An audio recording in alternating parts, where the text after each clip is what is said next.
En el ruido de la vida, en la normalización de la violencia y la intransigencia del ser humano, las heridas de las víctimas y las amarguras de los abusadores se escabullen en los hogares y en las familias. Levanta propone un acercamiento integral, uno desde adentro, desde los lugares donde solamente Dios puede entrar. Conversemos.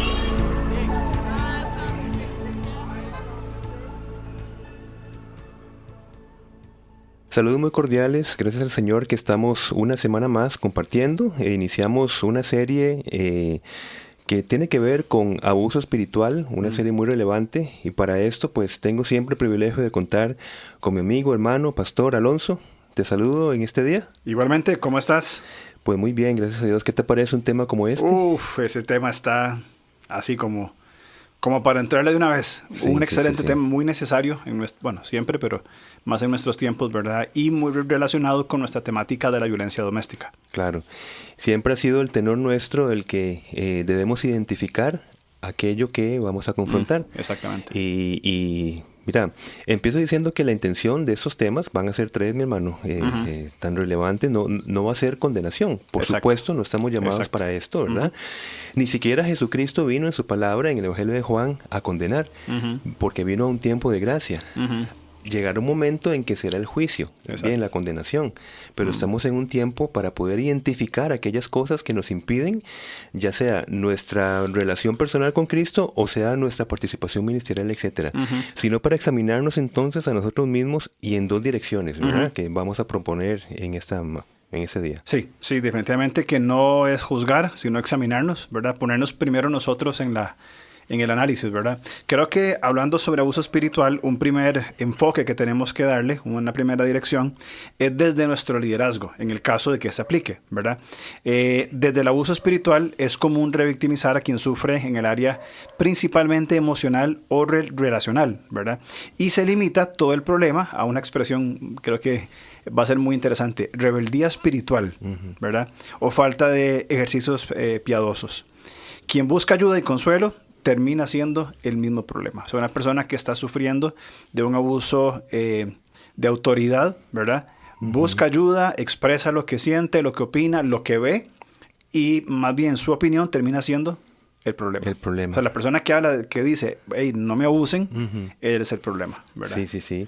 Y bueno, y lo complicado también es cuando el consejo, aun cuando el consejo sea equivocado, al líder espiritual no se le puede cuestionar. Empieza a agravar el punto. El intocable. Sí, y como hablamos antes, desde una perspectiva, desde una realidad, en el sentido de decir, no vamos a tener una relación donde nos vamos a nutrir, sino que el aporte de la otra persona no va a ser validado porque significa alguna especie de debilidad, vulnerabilidad, falta de autoridad, todas esas formas de pensar disfuncionales que no permiten el diálogo, que no permiten la comunicación. Y en esta relación la consejería va a ser un juego de poder. Sí. Va a ser una defensa del autoritarismo, ¿verdad? A la persona, es decir, al sometimiento del líder, y no a la autoridad de la palabra de Dios. Entonces obviamente es una forma más de abuso, ¿verdad? Que se da comúnmente dentro de las iglesias. Y otro error que es que en vez de servir, que ese es el punto, lo estamos analizando desde el punto de vista del servicio, ¿no? Entonces, en vez de servir, de edificar o de guiar, en este caso, pues a una oveja, con esa ilustración que la palabra da, para que ella busque y viva la voluntad de Dios, la hacemos más dependiente de nosotros mismos. Y digo esto de nuestras formas, de nuestras ideas, de nuestras metodologías, de nuestras costumbres, para alimentar tal vez un sentido de autoimportancia. Te voy a leer lo que va a decir Pablo a Timoteo. Va a decir, ten cuidado de tu conducta y de tu enseñanza. Persevera en todo ello, porque así te salvarás a ti mismo y a los que te escuchan. 1 Timoteo 4:16. Eso es muy importante lo que decías de que lo hacemos más dependiente de nosotros. Me hace pensar, viste las muñecas rusas, ¿verdad? Que es una muñeca grande y dentro tiene una más pequeña hasta que llega una más chiquitita. Correcto. A veces en el entorno de iglesia, cuando hay abuso de poder, la persona, el líder en esa posición no hace discípulos de Jesús, sino hace discípulos de sí mismo. Porque vos hablabas y vos decías que imita, ¿verdad? O lo hace dependiente de nuestras formas, de nuestros métodos, de nuestras ideas. Y si no es conforme a lo mío, entonces está equivocado. Entonces va reproduciendo personas no conforme a la persona de Jesús, sino conforme a mí. O sea, a mis gustos, mis modelos, mis ideas, mis principios. Y si no, entonces, como decíamos anteriormente, es una rebeldía. Exacto. Y eso es muy peligroso, por supuesto. Un peligro de dirección, entonces. Porque Pablo habla de la dirección correcta. En 2 Corintios 11:2 va a decir, el celo que siento por ustedes proviene de Dios. Bueno, eso posiblemente esa primera parte lo podrían decir todos, ¿no? Mira, yo hago esto porque tengo un celo que proviene de Dios. Okay. Ahora viene el fruto, ¿no? Pues los tengo prometidos a un solo esposo, que es Cristo, para presentárselos como una virgen pura. Exacto. Entonces, ahí está la dirección correcta. Ser un instrumental para llevar a la oveja al consuelo, a la forma, a las costumbres, a la identidad, a la libertad en gracia de Cristo. Exacto, exacto. Sí, es un celo no para guiarlo a uno mismo, sino a Cristo, a la autoridad que Él tiene. Exactamente. Y como hablamos al principio, ¿qué problema es cuando se señala esto y luego se interpreta como una rebeldía espiritual? Tengo tanto celo del Señor que lo que está haciendo está totalmente equivocado. Exactamente. Porque no es conforme a mis preferencias. Correcto. Sí. Que no se va a decir explícitamente. ¿Ves? Sí. Pero por eso es como hablamos hay tipos de abusos que son más expresivos, más visibles, y otros que son más sutiles. Pero no dejan los segundos de ser menos dolorosos que los primeros. Y yo creo, no sé, es mi perspectiva, que los más sutiles son los más peligrosos. Correcto. Porque probablemente el abusador tiene la intención de dominar, de controlar, ¿verdad?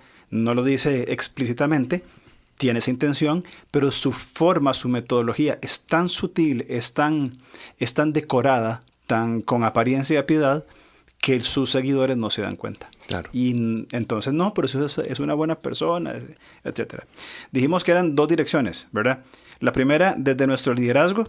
Y la segunda, una palabra que es muy interesante, yo creo que esta palabra va a ser buena en toda la conversación, lealtad. A mí me encanta la palabra lealtad, ¿verdad? En el sentido de lo que implica, pero también a veces se usa de formas muy, muy peligrosas. Es que vos me debes lealtad por todo lo que yo he hecho por vos. Exacto. Vos me debes lealtad porque si no fuera por mí no estarías aquí. Y yo he escuchado este tipo de expresiones en algunas personas y es peligroso, ¿verdad? Exactamente, exacto. Esta palabra es clave.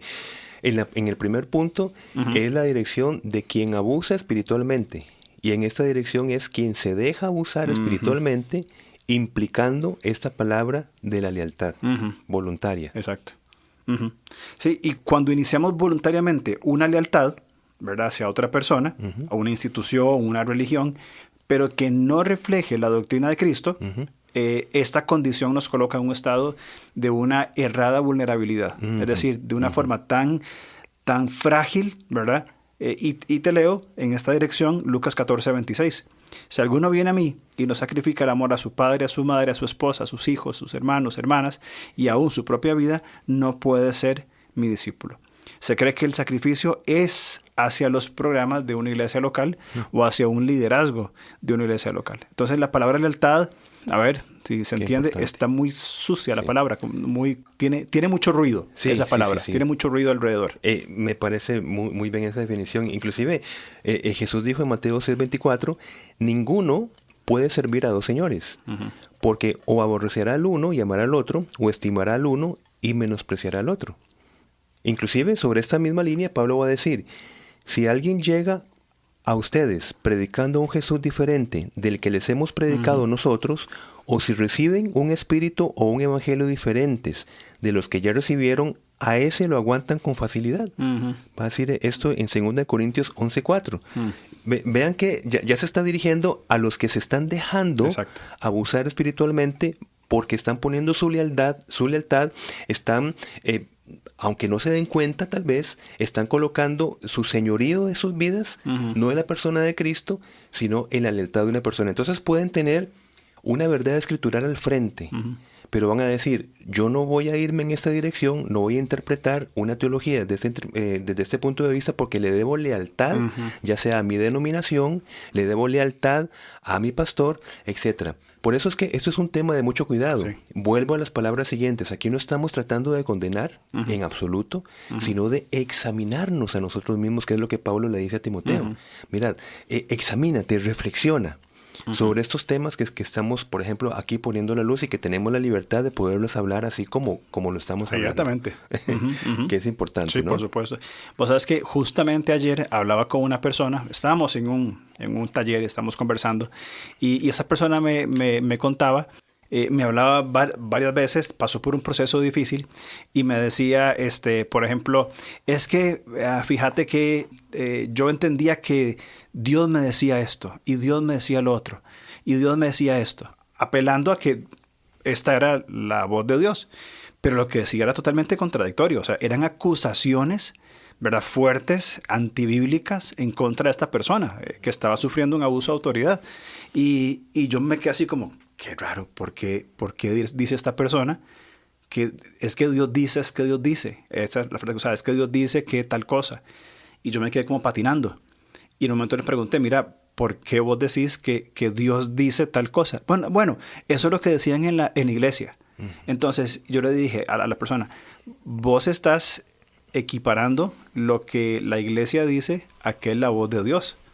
O sea, si ellos dicen que en este momento a las 9 de la mañana es de noche, es voz de Dios. Y se quedó fría, se quedó como pensando, porque lo que la iglesia y el sistema de abuso que había era equivalente a lo que Dios decía. Entonces, si no hago lo que la iglesia dice, entonces estoy en contra de Dios. Exactamente. Imagínate que aquí es algo muy diferente la actitud de los de Berea, que ya lo conocemos mucho, pero que tenemos que reflexionarlo, ¿verdad? Y no estamos hablando que quien predicaba era Alonso y Ervin, estamos hablando que era Pablo y Silas, sí, ¿verdad? Un poquito de diferencia ahí. Un poquito no mucha, ¿verdad? Pero... ¿Y qué pasa? Hablando a los de Berea dice la palabra de Dios. ¿Y por qué la pone? Yo siempre digo, en la economía de la Escritura, cómo el Espíritu Santo nos deja esto, ¿verdad? Es decir, no hay desperdicio en alguno, sino que es para todas las generaciones. Dice, estos eran de sentimientos más nobles que los de Tesalónica, de modo que recibieron el mensaje con toda avidez y todos los días examinaban las Escrituras para ver si era verdad lo que se les anunciaba, mi hermano. Así dice Hechos 7:11 en Nueva Versión Internacional. 17:11. Perdón, gracias por la corrección. Hechos 17:11 en Nueva Versión Internacional. Y eso lo hacían con la predicación de Pablo y Silas. Pablo y Silas. O sea, muy lindo Pablo y Silas, pero espérese un momentito para ver si lo que usted dice va conforme a las Escrituras. Exacto. Claro. Es más, pongamos posiblemente algo. En el caso de Pablo, un mensajero de Dios validado con milagros. Que el milagro, por supuesto, lo entendemos para validar a la persona que lleva el mensaje de Cristo. Correcto. Quien fue validado también por sus milagros, ¿verdad? Y principalmente por su resurrección. Entonces, imaginémonos el punto. Es una validación desde la palabra de Dios hacia lo que estaban viendo en Pablo y en Silas. Una dinámica maravillosa que evita todo abuso espiritual. Sea quien sea. Sea quien sea. Sí. Exactamente. A veces como que hay temor o se pone a la figura del pastor como una figura intocable. Sí. No, ¿cómo le voy a decir yo al pastor que lo que dijo no está bien? ¿Quién soy yo para decirle? Él es el pastor. Pero si lo hicieron con Pablo y Silas, ¿por qué no lo vamos a hacer con cualquiera de nosotros? Claro. Y si es una corrección para edificar, ¿por qué no se va a decir? Ese es el punto, sí, porque muy bien, toda esa corriente es para edificación. Correcto, ¿verdad? absolutamente. Porque, sí, igual, en el transcurso del programa vamos a ir reflexionando y profundizando en otras temáticas también que es importante ver. Ahora, el asunto del abuso espiritual, como vos decías, es un asunto que va en doble vía, ¿verdad? O sea, tanto del que abusa como los abusados que siguen al abusador. Y esto también viene señalado desde el tiempo de Jeremías. O sea, no es una cosa nueva. Jeremías 23, 1 al 4, dice, hay de los pastores que destruyen y dispersan a las ovejas de mi rebaño. Ese es el versículo 1. Cuando se habla de esta palabra, este verbo destruyen, significa echar a perder. O sea, no sirve más. O sea, una persona que toman y destruyen a las ovejas. O sea, que la oveja ya no sirve más, queda destruida. También en el versículo 3 dice que el Señor echó a esas ovejas bajo falsos pastores, lo que demuestra el juicio de un pueblo que se dejó abusar. Qué importante. ¿Por qué? No denunciaron, no escucharon y no atendieron a las advertencias por lealtad. O acomodamiento, pienso yo. O ¿verdad? acomodamiento. Lealtad, esa es la palabra, me gusta mucho, el énfasis que le hace lealtad. Sí. Y muchas veces parte de esa lealtad es porque me acomodo mucho al mensaje que me están dando, bíblico, porque puede ser que me estimulen a que yo me sienta ganando cosas por desempeño o por logro, porque posiblemente fue mi modelo de aprendizaje o de crianza. Ajá. Y entonces, claro, significa que entre más esfuerzo haga yo, entre más activismo haga, pues espiritualmente voy a estar mejor. Exacto. Y como te digo, si se acomoda a una manera de pensar, entonces yo le debo lealtad a ese mensaje. Pero cuidado, tenemos que estar revisando constantemente si ese es el mensaje de la gracia. Correcto. No estamos hablando de libertinaje, estamos hablando de verdadera libertad. Y yo creo que va mucho también la connotación de los que siguen a los abusadores, el asunto de la ignorancia. Bueno, aún también de los abusadores, porque una forma muy, muy contemporánea de abuso es el legalismo. Yo creo que el legalismo mucho tiene que ver con la ignorancia de las escrituras, de decir, ok, vamos a movernos solamente en este pequeño cuadrado que tengo aquí. No vamos a salir porque yo no sé cómo responder, no sé qué decir, no sé qué fundamento bíblico hay, ni tampoco me preocupo por buscarlo. Entonces, encerrémonos en este cuadro, no escuchemos nada más, no dejemos que otros escuchen nada más, encerrémonos en estas mini 4 paredes y evidentemente cualquiera que quiera salir de ahí está siendo un rebelde. Exacto. Y pienso, en esta lectura que estás diciendo, Jeremías 23, el versículo 4 dice: y pondré sobre ellas, o sea, las ovejas, pastores que les apacienten. Como estamos hablando de la doble vía, estamos hablando de la responsabilidad, también de la participación dinámica que tiene el pueblo. ¿En qué sentido? Si entendemos que es el Señor quien levanta pastores fieles, como está diciendo el versículo 4, y pondré sobre ellas pastores que les apacienten, el pueblo va a colaborar con esta soberanía de Dios orando por pastores fieles. Inclusive, te voy a leer 2 Corintios 1:11, ahora que estaba orando sobre este mensaje y llegué a esta lectura. Mientras tanto, dice Pablo, ustedes nos ayudan orando por nosotros.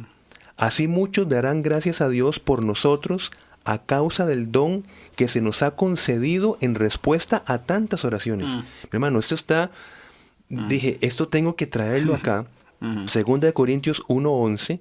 Es decir, por la oración del pueblo nos están ayudando para realizar lo que el Señor pretende a través de sus pastores, básicamente. Entonces, vean que esa responsabilidad también, cuánto oramos nosotros por pastores fieles, por nuestros pastores, constantemente, mi hermano. No es una y otra vez, ¿verdad? Es una constancia. Hay una palabra que vos usas mucho en la relación nuestra con Dios, es la palabra colaboración. Como nosotros como hijos de Dios colaboramos, somos dóciles a los procesos del Espíritu Santo y a Dios. Y cuando leas este versículo, va en una dirección similar. Es decir, la colaboración de Pablo, otra vez, ¿verdad? El apóstol Pablo, sus oraciones nos ayudan. Claro. O sea, un autoconcepto de decir, necesito de sus oraciones. Sí, yo soy el gran apóstol Pablo, claro, pero necesito de sus oraciones. De esta manera se van a ver, respuestas a tantas oraciones. Es decir, se van a conceder el fruto de su ministerio por la oración del pueblo. O sea, una vulnerabilidad, una buena, ¿cómo lo puedo decir? Apertura de liderazgo para el apoyo de sus seguidores, contrario al modelo de abuso. Exacto. Y pienso también cómo Pablo se dejaba ver con toda honestidad, con toda dependencia, porque si Pablo se hubiese dejado ver como la persona que ya estaba completa, en el sentido de que fui escogido por mis méritos, fui escogido para ser un apóstol de Cristo porque conozco mucho, él va a decir todo esto, lo tengo como basura, con tal de conocer a Cristo. Y claro, el cómo se muestre el pastor, como muestra su vulnerabilidad, su dependencia también, así también va a incentivar esa oración hacia esta persona humana vulnerable que depende también de Cristo. Pero si el pastor se ve como la persona en que no puedo hablar con personas de menos rango, etcétera, o decir, bueno, ustedes son los que están padeciendo esto. En mi caso, como soy una persona escogida y elegida, entre comillas, entonces, pues no tanto. Digamos, no oren tanto por mí, sino oren tanto por otras personas que están con más pecados. Entonces, es la visión como se mostraba Pablo, ¿verdad? Y eso es una iniciativa del pueblo. Pablo está agradeciendo por estar orando por él. O sea, que es una iniciativa del pueblo. ¿Por qué crees? Pregunta fuera de guión. Ajá. ¿Por qué crees que a los pastores o a los líderes en cualquier lugar les dé temor o les cueste tanto mostrarse vulnerables? Exacto. ¿Cuál podría ser alguna razón para esto? Oh, mi hermano, eso es como para hacer un podcast. Un programa, ¿verdad?, separado. Exactamente. Y lo primero que se me viene es entender que el liderazgo es servicio. Ajá. Porque el liderazgo se sostiene no en las capacidades innatas del líder, en su inflexibilidad, en su fuerza. Esa es una manera equivocada de pensarlo. Correcto. ¿Ves? Mientras yo me vea como no dependiente, como fuerte, como autoritario, como quien impone, como quien ordena, como quien todas las cosas tienen como diferentes vertientes en pasar sobre mí, yo necesito mantener esa imagen para poder entonces dar la imagen correcta, según yo, de lo que significa ser una persona, digamos, un liderazgo. Porque ese es el modelo cultural, mi hermano. Exactamente. Es decir, un líder de empresa jamás podría ser como un liderazgo bíblico, según el mundo. Entonces, por supuesto que necesitan mostrar esto, ¿ves?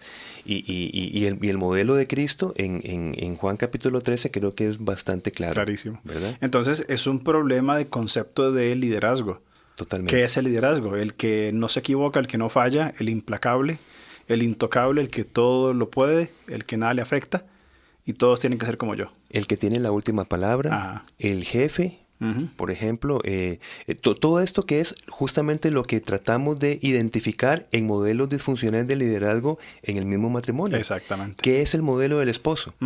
No es el que dice esto y se acabó. Exacto. Por ejemplo, entonces se puede aplicar todo lo que hemos hablado allí. El esposo que es verdaderamente líder, el pastor que es verdaderamente líder, es el que intencionalmente potencia a los que están alrededor suyo. Es decir, el esposo que ocupa su rol de liderazgo va a procurar que su esposa y sus hijos se potencien, crezcan en todas las áreas, al igual que un pastor en su liderazgo o una persona en una posición de líder, ¿no? Sí, y nuestros hijos no son nuestros clones. Exactamente. Y así se puede aplicar en cualquier otra relación. Eso es sumamente importante. Sí, si yo quiero usar un tipo de vestimenta para predicar, el problema es, y ya lo vamos a hablar, el hacer clones en las otras personas, porque según mi forma, ojo, énfasis en forma, eso significa espiritualizar la forma, y por tanto usted deja de ser menos espiritual si no se ajusta a mi forma. Exacto. Y ese es un problema. Totalmente. ¿Verdad? Ahora, mi hermano, te pregunto porque vos me preguntaste, ¿no? Ok, va el desquite entonces. Voy el de Elvis. ¿Qué es abuso espiritual? Ok, buena pregunta, buena pregunta. Podríamos definir, tras lo expuesto, tras lo que hemos comentado, podríamos definir el abuso espiritual como el maltrato de una persona de parte de alguien que ocupa un puesto de autoridad espiritual, cuya consecuencia, es decir, lo que viene, es la disminución en la vitalidad y crecimiento espiritual de la persona, distorsionando su concepto del carácter de Dios y su relación con las criaturas. Básicamente es entonces una persona en una posición de autoridad espiritual, ¿verdad? Llámese pastor, anciano, sacerdote, obispo, el nombre que sea, ¿bien? Y que disminuye la vitalidad y el crecimiento de la otra persona. Sí. Que es contrario a lo que dijimos antes, porque el líder potencia a los que están alrededor suyo. El abusador minimiza, disminuye la vitalidad tanto en el crecimiento de la persona como en sus necesidades integrales. Sí, y las formas las ha puesto el Señor. El problema no es, vamos a usar así, la autoridad espiritual, y autoridad también es una palabra que es interesante desarrollarla. Sí. Pero por cuestión del programa que estamos hablando de abuso espiritual, entendémosla básicamente que la autoridad es esto, es primero, como hablamos en Jeremías, es el Señor quien coloca. y coloca para que se cumplan sus propósitos. Entonces vemos que, como dice Pablo, a unos fueron puestos para un tipo de servicio, a otros para otro tipo de servicio, etc. Entonces el problema está en el maltrato de una posición de servicio. Exacto. Que se asume como una oportunidad para poder controlar, para poder dominar, para poder forzar. Ahí está el punto del peligro del abuso espiritual. Y además, igual que en el marco de la violencia doméstica, en el abuso de autoridad hay dos áreas que se invalidan, el área intelectual y el área emocional. Intelectual lo decís como, por ejemplo, ¿qué? Hablamos de opiniones, ideas, correcto. conceptos, ¿verdad? La persona opina, expresa, dice, mira, yo particularmente pienso que igualmente en el área emocional se reprimen los sentimientos vividos. Muy importante. Mire, pastor, es que a mí me pasó esto, es que yo siento esto, es que yo veo esto. Deje las emociones, que eso es para los inmaduros. Si usted es maduro espiritualmente, usted no va a sentir ningún tipo de emoción. Entonces la persona es totalmente minimizada y se manda por orden de una figura que está en una posición nada más, que es otro tema, ¿verdad? Lo que es autoridad, entendemos autoridad no como una posición, ¿verdad? O sea, porque la posición la puede ocupar cualquiera. La autoridad tiene que ver con el respeto a una persona que ha dado testimonio y que tiene una trayectoria de vivir conforme a la voluntad de Dios. Es decir, esa persona que vive lo que la palabra de Dios predica, una persona que es ejemplo, una persona que sirve, una persona que es cuidadosa, que escucha, que respeta. En mi perspectiva, puedo tenerle respeto a esta persona, respeto en el sentido de autoridad. Lo respeto como una autoridad por su trayectoria. Pero por estar en una posición, simplemente no es autoridad. Qué bueno eso. Me gustó porque desde una posición de más luz, por decir, como decía el Señor Jesucristo, una luz, por decirlo en resumen, no se enciende para ponerse debajo de algo. Se pone para estar encima de algo. Bueno, esa es una exposición. Y de allí podemos entender el hecho de que una persona tenga más exposición que otras y se prepare para tener exposición. Listo. Pero como definías vos lo que es el abuso espiritual, el punto es llevar un correcto concepto de Dios para las personas. Y como estabas hablando de los sentimientos, su estado emocional significa que usted no está avanzando espiritualmente. Ahora, el punto detrás de esto es que Dios está modelando allí. Es un Dios que no se está ocupando de la parte emocional, como nosotros, seres integrales que somos, y como si Jesucristo nunca se ocupó del estado emocional de las personas. Exacto. Que lo vemos claramente en su ministerio terrenal. Entonces, es el punto. El abuso espiritual significa distorsionar el carácter, distorsionar la imagen de Dios mismo a través de Jesucristo y modelarlo con una imagen personal. Lo que está detrás es Dios no se ocupa de vos, o Dios necesita que vos hagas esto y esto y esto para que le agrades. Y en todo esto es lo que entendemos como un abuso espiritual, distorsionar el carácter de Dios. Y lo complicado es que este autoritarismo, como todo tipo de violencia, busca manipular o controlar la vida de otro, pero aquí el agravante es que es en el nombre de Dios. Es un extra, es un plus realmente complicado, porque una forma de abuso que no debe darse en ningún campo, o sea, hablemos a nivel escolar, a nivel deportivo, a nivel laboral, o sea, un abuso no debería tener espacio en la convivencia entre las personas. Pero ¿qué más situación más difícil cuando este abuso, ya de por sí malo y nocivo para la persona, se hace, y abro comillas, en el nombre de Dios? Sí. Es todavía más, es jugar con cosas muy, muy peligrosas. O sea que en el nombre de Dios se puede usar la culpa para forzar la asistencia, las ofrendas o el servicio. En el nombre de Dios se puede acusar de rebeldía a quien no está de acuerdo con el pastor. Exactamente. Por ejemplo, con sus formas. En el nombre de Dios se puede distorsionar la gracia mediante el legalismo. Y entiendes el legalismo como normas no bíblicas que exigen el cumplimiento de determinadas acciones. ¿Para qué? Para conseguir ya sea un estatus social en la iglesia o más espiritualidad personal, en comillas. Entre comillas, sí. En nombre de Dios se implanta un sentido falso de justicia propia. Es decir, ganarse el favor del líder o denominación o de Dios mismo. Entonces, ¿qué pasa? Pues se llega a aceptar que Dios recompensa la buena espiritualidad con diferentes formas.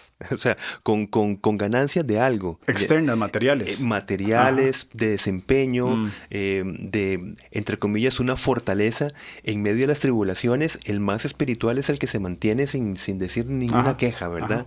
Y queja en el sentido de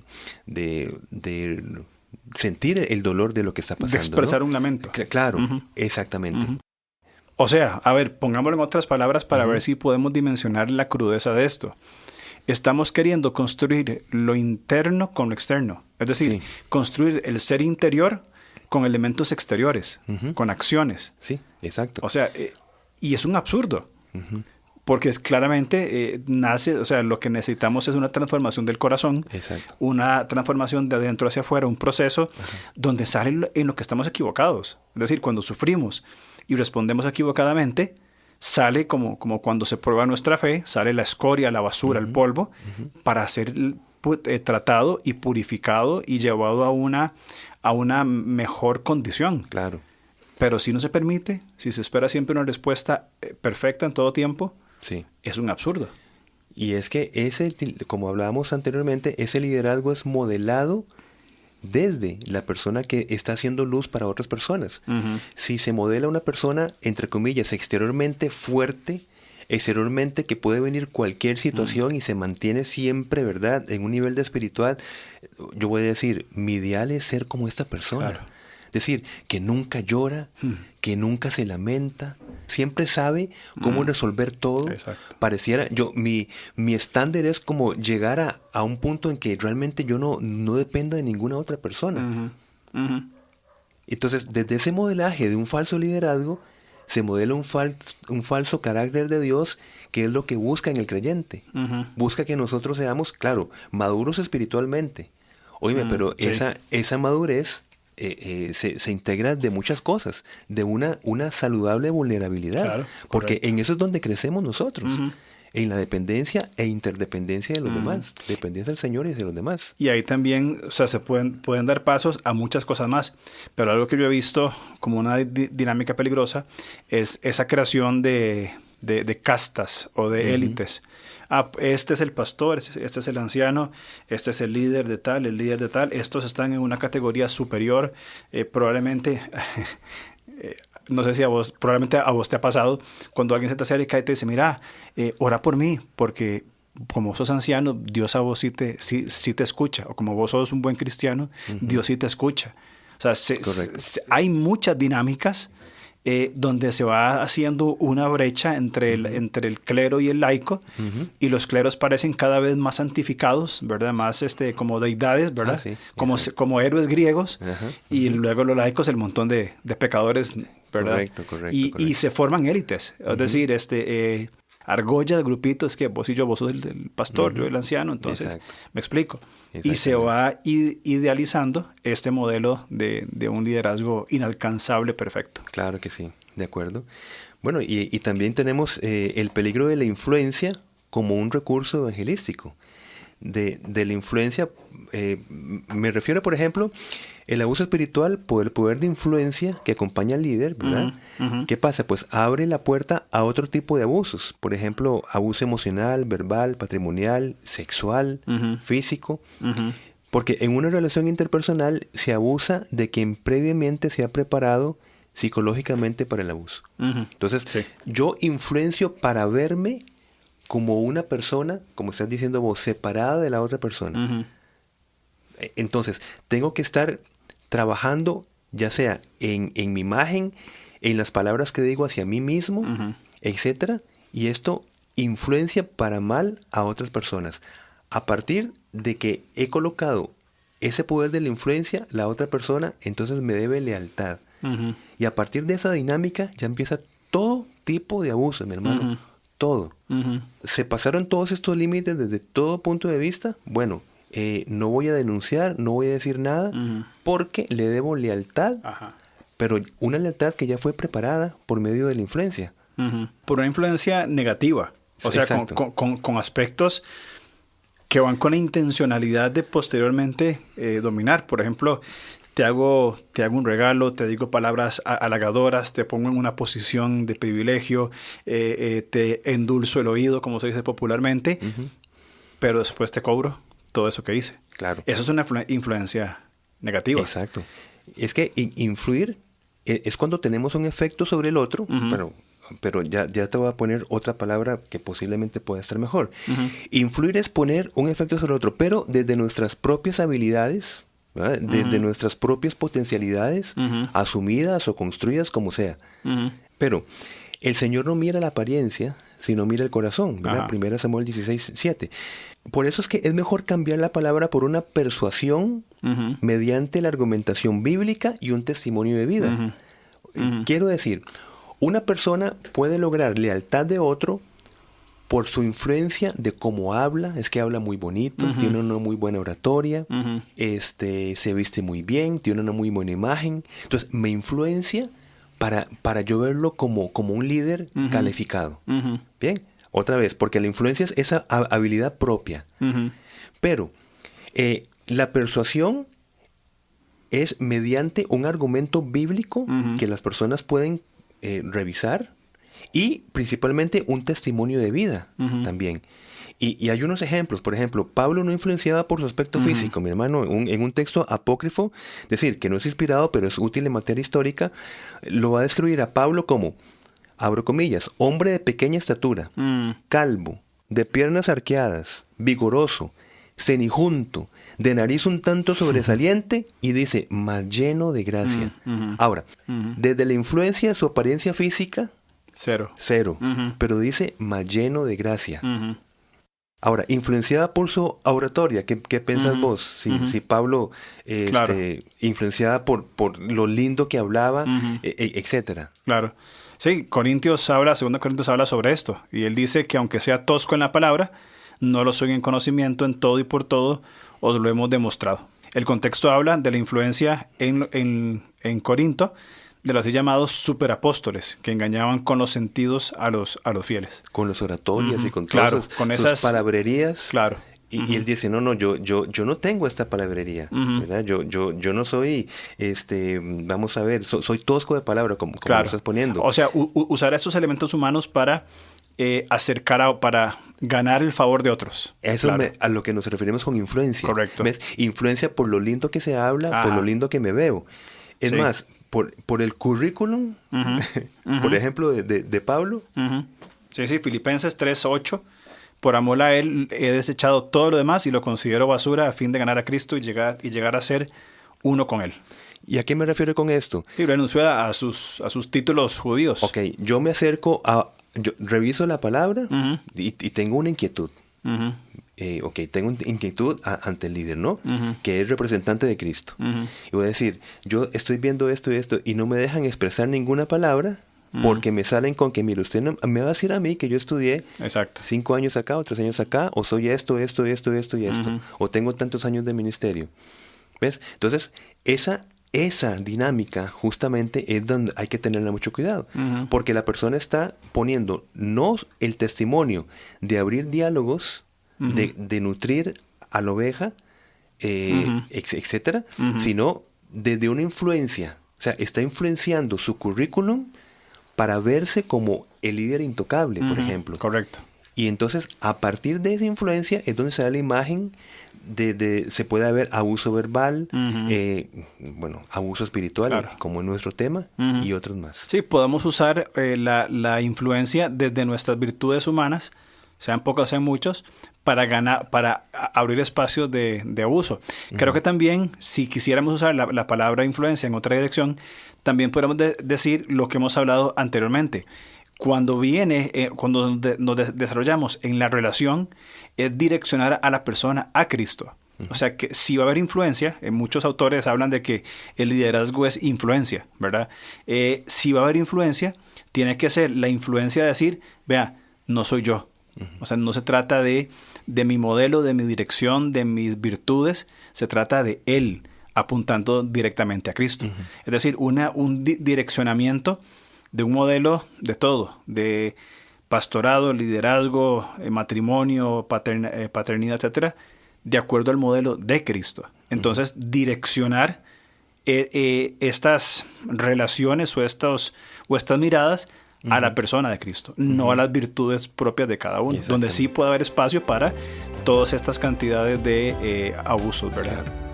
Hermano, este tema da para mucho. Para mucho, así que si te parece podemos pensar en una segunda parte la otra semana, si el Señor nos permite. Sí, claro.